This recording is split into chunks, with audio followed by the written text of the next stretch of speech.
I mean, I think that, one, my respect for the media changed when I became a media member.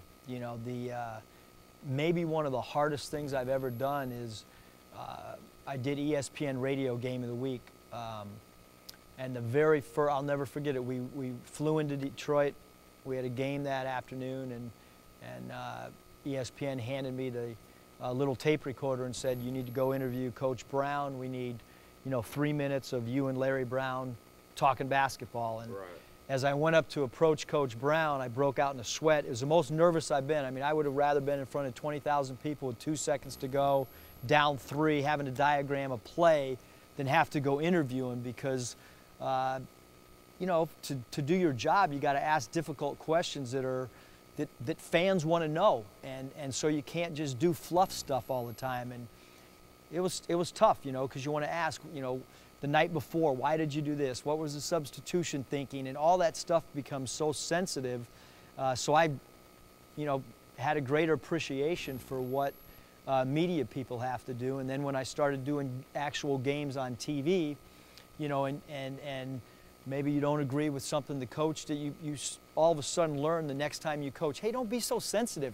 When you get criticized, because it's part of the job. They have to fill airtime. And when you're a coach and you go back and watch tape and you hear an announcer criticize something what you do, you get all bent out of shape. And now I just kind of laugh and say, hey, the guy, he had to say something. You got so much time during the game, you got to fill the airtime. So Right.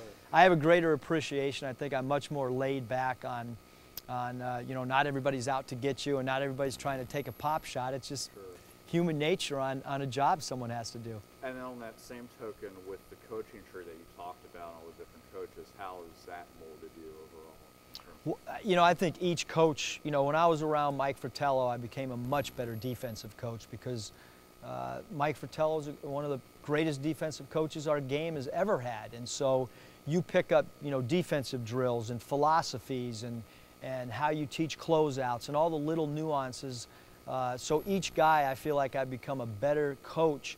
But maybe out of all the experiences I've had coaching in FIBA and coaching national teams, coached Dominican Republic last summer and this summer Venezuela, that probably has helped me more than anything because the FIBA game in some ways is ahead of American basketball. In what respects?